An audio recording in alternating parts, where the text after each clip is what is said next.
Okay, so the AFM 2022 is over. So I don't know if you were able to make it to the American film market this year in Santa Monica. It lasted from November 1st to 6th, and it's over now. So this is kind of the post AFM thoughts. The first thing is it was exciting to be back in person. I think everybody that was there echoed that sentiment, because it was the last time it was back live was 2019, and then it was canceled in 2020, and then obviously for COVID, and then in 2021 it was also canceled, which was kind of a shock. A lot of people thought it was going to be back, and so this year was the first year that it was back. And so that was a great feeling. Everybody that was there was like, oh man, isn't it great to be back at AFM? You know, the people that are coming from Europe love the warm sunlight of Santa Monica, even though it rained a couple days. So just a couple notes post AFM. The first thing is that there was definitely less people, less companies. There were a lot of companies that had kind of formed together, and in the past you would see maybe 2 companies in an office suite. This time sometimes you see up to 4 companies, so there was 4, dividing the office suites into 4.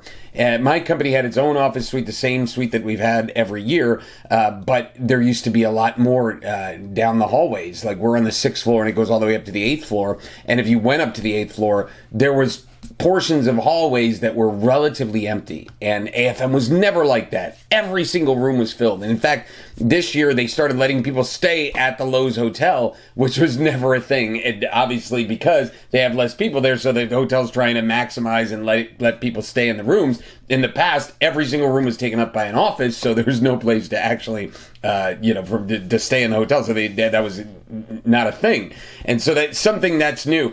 So I guess as filmmakers, however, maybe there was the same amount of opportunities because less of a crowd to work with. I mean, it doesn't matter if there's 4 companies in a room. You can get 4 business cards much quicker going into a room that way. So I'm actually curious to hear from filmmakers. So please put something in the comments.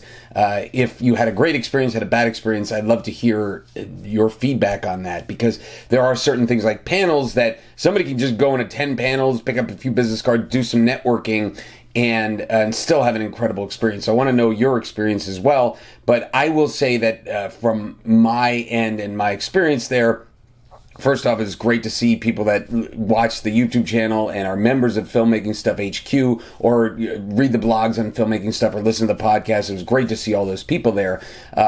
But there's still a market there. And though it seems to be declining, no one quite knows the exact reason or what the future holds. So it's kind of like a question mark. One explanation potentially for that is the Toronto Film Festival, which takes place mid-September, is building up their market. So you have it's still a North American film festival, even though it's in Canada, it's not in the US.